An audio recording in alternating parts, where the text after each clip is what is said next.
Hi, this is Vincent Paul. Welcome to Post Market Session. ഇന്നത്തെ മാർക്കറ്റിലേക്ക് നോക്കുന്ന സമയത്ത് നമുക്ക് കാണാൻ പറ്റുന്ന കാര്യം എന്ന് പറഞ്ഞു കഴിഞ്ഞാൽ നിഫ്റ്റി ഓപ്പൺ ചെയ്ത പാടെ, അതായത് ചെറിയൊരു ഗ്യാപ്പ് അപ്പിലാണ് നിഫ്റ്റി ഓപ്പൺ ചെയ്തേക്കുന്നത്. അവിടെ നിന്ന് ഓപ്പൺ ചെയ്ത പാടെ നല്ല ഷാർപ്പ് ആയിട്ടുള്ള ഒരു സെൽ ഓഫ് കാണാൻ പറ്റിയിട്ടുണ്ടായിരുന്നു. ഓപ്പൺ റേഞ്ച് ബ്രേക്ക്ഔട്ട് ഒക്കെ നല്ല ട്രേഡിംഗ് ഓപ്പർച്യൂണിറ്റി ആയിരുന്നു നിഫ്റ്റിയിൽ ഉണ്ടായിരുന്നത്. അതിനുശേഷം നോക്കുന്ന നമുക്ക് 22,000 നല്ല രീതിയിൽ സപ്പോർട്ട് എടുക്കുന്നത് കാണാൻ പറ്റുന്നുണ്ട്. പക്ഷെ ഇതില് ഇങ്ങനെ ഫോളോ ചെയ്യുന്ന മാർക്കറ്റിൽ എവിടെയൊക്കെ സപ്പോർട്ട് എടുത്താലും മാർക്കറ്റ് താഴോട്ട് വീണ്ടും വീണത് കാണാൻ പറ്റുന്നത്. ഇപ്പൊ അവസാനമായിട്ട് 22,000 എന്ന് പറഞ്ഞ റൗണ്ട് നമ്പറിൽ സപ്പോർട്ട് എടുത്ത് മാർക്കറ്റ് നിൽക്കുന്നുണ്ടെന്നുള്ളതാണ്. നമുക്ക് എന്തായാലും ചാർട്ടിലേക്ക് നോക്കിയിട്ട് ബാക്കിയുള്ള കാര്യങ്ങൾ എങ്ങനെയൊക്കെയാണെന്ന് ഒന്ന് നോക്കി മനസ്സിലാക്കാം. അതിനുവേണ്ടി നമുക്ക് എന്ത് ചെയ്യാം, നമുക്ക് ചാർട്ട് ഒന്ന് ഓപ്പൺ ആക്കാം. അപ്പോ ഇതാണ് നിഫ്റ്റിയുടെ ചാർട്ട്.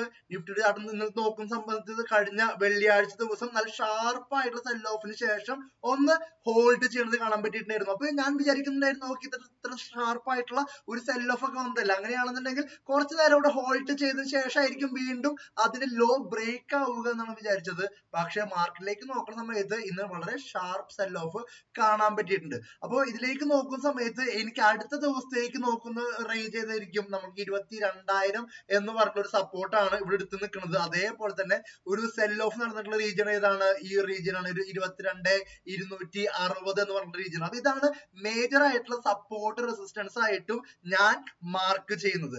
അതേപോലെ തന്നെ നമുക്ക് എന്ത് ചെയ്യാൻ പറ്റും, ഒരു ഡെയിലി ടൈം ഫ്രെയിമിലേക്ക് നോക്കുന്ന സമയത്ത് നല്ല രീതിയിൽ ഒരു എന്താ പറയാ ഒരു ഇൻഡിസിഷൻ എന്ന രീതിയിലാണ് ഡെയിലി ടൈം ഫ്രെയിമിൽ ക്യാൻഡിൽ നിൽക്കുന്നത്. ഇവിടെ നമുക്ക് കാണാൻ പറ്റും ഇവിടെയാണ് അതിന് മുന്നത്തെ ഒരു പോയിന്റില് സപ്പോർട്ട് എടുത്തിട്ടുണ്ടായിരുന്നു. അതായത് ഓൾമോസ്റ്റ് 22,800 എന്ന് പറഞ്ഞ റീജിയൻ നമ്മൾ പലവട്ടം പറഞ്ഞിട്ടുള്ളതാണ്. അവിടുന്ന് സെൽ ഓഫിന് ശേഷം വളരെ ശക്തമായ രീതിയിലാണ് കഴിഞ്ഞ 3 ദിവസമായിട്ട് അവിടെ ഹോൾഡ് ചെയ്തെങ്കിലും അതിനുശേഷം വളരെ ശക്തമായ രീതിയിലാണ് മാർക്കറ്റിൽ സെൽ ഓഫ് നടന്നേക്കുന്നത്. അപ്പൊ അങ്ങനെയാണെന്നുണ്ടെങ്കിൽ നമുക്ക് കുറച്ചും കൂടി മാർക്കറ്റ് വോളറ്റൈൽ ആവാനായിട്ടുള്ള സാധ്യതകൾ അവിടെ ഞാൻ കാണുന്നുണ്ടെന്നുള്ളതാണ്.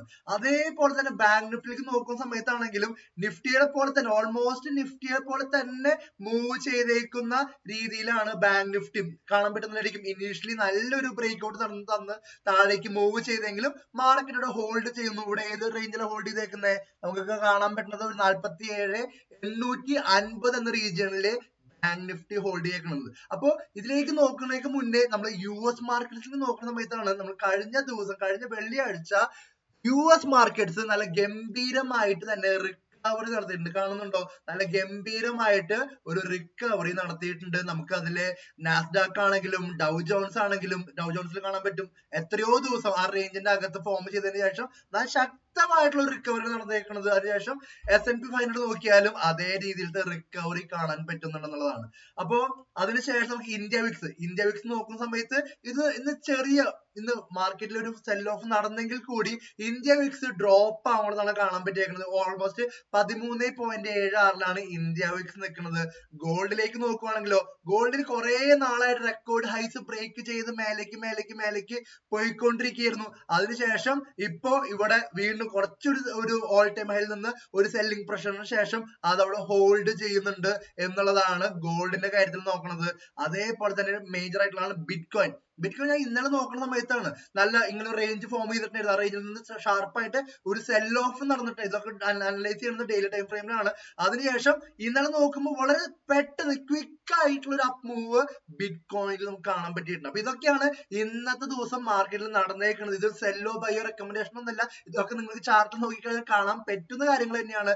ഇതിന്റെ കൂടെ തന്നെ സ്മോൾ ക്യാപ്പിലേക്കും മിഡ് ക്യാപ്പിലേക്കും നോക്കുകയാണെന്നുണ്ടെങ്കിൽ നമുക്ക് അറിയാൻ പറ്റുന്ന കാര്യമാണ് നിഫ്റ്റിയേക്കാളും അതിശക്തമായിട്ട് താഴേക്ക് മൂവ് ചെയ്തുകൊണ്ടിരിക്കുന്നത് ഈ സ്മോൾ ക്യാപ്പ്. ഇപ്പൊ വെച്ചേക്കുന്ന സ്മോൾ ക്യാപ്പ് ആണെങ്കിലും മിഡ് ക്യാപ്പ് ആണെങ്കിലും ഇന്നത്തെ ദിവസം നല്ല രീതിയിൽ ഒരു ഹാമർ കൈൻഡ് ഓഫ് ഒരു ക്യാൻഡിൽ ഉണ്ടായിട്ടുണ്ട്. അതായത് നല്ല ഷാർപ്പായിട്ടുള്ള സെല്ലിന് ശേഷം എവിടെയാണോ ഓപ്പൺ ചെയ്തത് അവിടെ തന്നെ ക്ലോസ് ചെയ്തിട്ടുണ്ട്. ഓൾമോസ്റ്റ് മിഡ് ക്യാപ്പ് ആയിട്ട് സ്മോൾ ക്യാപ്പ് ആണെങ്കിലും പക്ഷെ വളരെ ഹ്യൂജ് ആയിട്ടുള്ള സെല്ലിംഗ് പ്രഷർ ഇതിൽ കാണാൻ പറ്റുന്നുണ്ടെന്നുള്ളതാണ്. അപ്പൊ ഇതൊക്കെയാണ് ഇന്നത്തെ മാർക്കറ്റിൽ സംഭവിച്ചേക്കുന്ന കാര്യങ്ങൾ. എന്റെ ട്രേഡിനെ പറ്റി നോക്കുവാണെങ്കിൽ ഞാൻ വേറെ പറയത്തക്ക ട്രേഡ് ഒന്നും എടുത്തിട്ടില്ല. ഞാൻ വളരെ സമാധാനപരമായിട്ട് മാർക്കറ്റിനെ ഒബ്സർവ് ചെയ്യുക മാത്രമാണ് ഞാൻ ഇന്ന് ചെയ്തേക്കുന്നത്. ഇനി വരുന്ന ദിവസങ്ങളിൽ ട്രേഡിംഗ് ഓപ്പർച്യൂണിറ്റി ഒക്കെ വരികയാണെന്നുണ്ടെങ്കിൽ ഞാൻ തീർച്ചയായിട്ടും നിങ്ങളെ അറിയിക്കുന്നതാണ്. നിങ്ങളുടെ അഭിപ്രായങ്ങൾ എന്ത് തന്നെയാണെങ്കിലും താഴെ കമന്റിൽ നോട്ട് ചെയ്യാൻ മറക്കരുത്. Thank you.